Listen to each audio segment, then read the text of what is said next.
студиото со вас, Маријан Ников.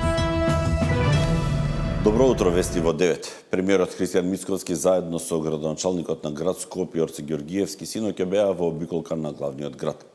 Вечерната обиколка на Скопје со премиерот Христијан Мицковски, кој сега конечно личи на метропола, како што доликува улиците и плоштадите се чисти, полни со посетители, ја нема она лоша слика на која се навикнавме и никогаш повеќе нема да се повтори, напиша на неговиот Facebook профил градоначалникот Ѓоргиевски.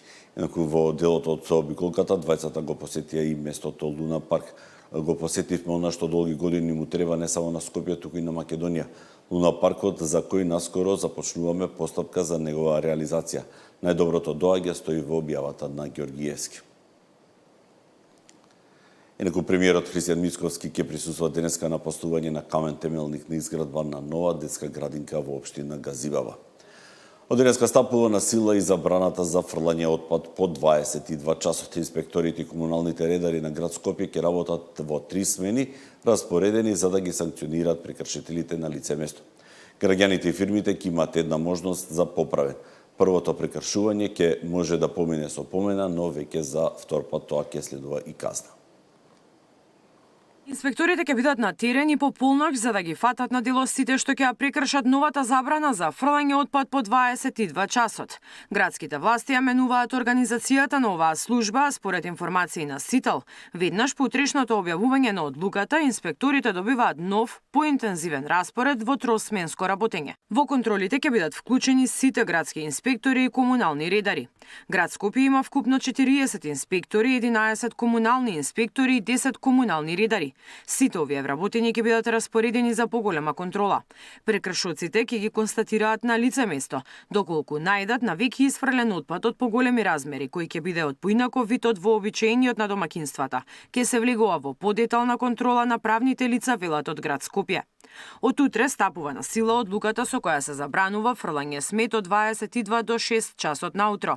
Прекршокот ќе ги чини скопјани 50 евра, додека за правни лица казните се од 1300 до 1800 евра, но може да биде и повисока во зависност од типот на отпад.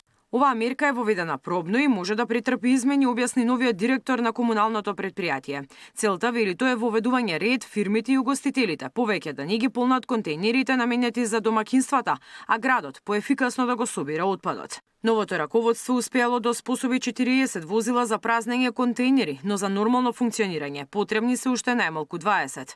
Предпријатието, додава директорот за Сител, и понатаму се соочува со недостиг на оперативци. А ваква пракса со строги правила и временски ограничувања одамна функционира во речиси сите европски држави. На жителите на големите метрополи им е строго забрането да фрлаат отпад навечер, а казните таму достигнуваат и по 200 до 300 евра. Во Берлин, Виена и Копенхаген забраната важи од 22 до 6 часот наутро. Во Париз отпад може да се изнесе само 2 часа пред собирањето. Во Лондон наутро од 6 до 8 и попладне од 18 до 20 часот.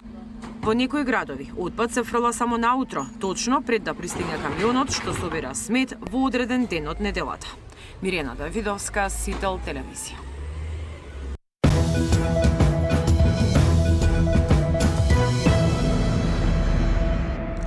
Генералниот секретар на ВМРО ДПМН најавува конгрес со 800 делегати кој ќе се одржи на 6 и на 7 декември. Партијата на последниот состанок на највисокото раководство укажала дека нема да се толерираат злоупотреби како во случајот со екс-директорот на платежната агенција. Тој уште еднаш повика на реформи во правосудството и оцени дека писмото од највисоките судски инстанции до премиерот во кој го обвинија дека ја преминал границата на пристојност е резултат на нивниот страв од промените кои мора да ги направат. Стигна едно навистина невообичаено остро писмо од Судскиот совет и од другите највисоки инстанции во правосудството како реакција на токму ваквите изјави кои доаѓаат од премиерот. Му порачаа дека е надминал линијата на пристојност со критиките кон нив. Размислувате ли во партијата како треба да се одговори, дали треба да се одговори и што ќе биде во рамки на линијата, односно што нема повторно да се свати како мешање во независната власт? Најпрво сакам да укажам од она што претходно го зборував, дека кај нас не недостасува регулатива. Мислам, кај нас недостасува волја. Или во судството и во обвинителството недостасува волја за постапување. Ако ние имаме волја за постапување, тоаш може и да се подобриме. Не е секојаш причина регулативата.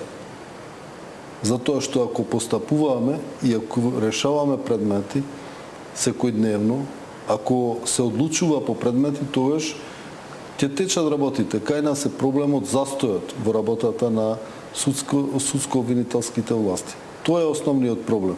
А во однос на писмото и како тие реагираат, мислам дека писмото е повеќе насочено кон самите нив, а не кон ВМРО-ДПМН, бидејќи со ваква реакција и со вакво писмо тие укажуваат дека кај нив се случува сериозна паника за она што тие треба да го спроведат.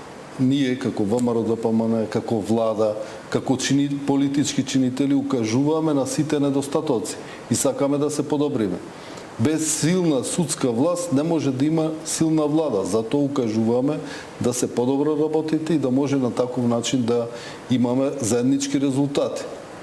Тоа е целта на нашите укажувања во однос на судството и обвинителството.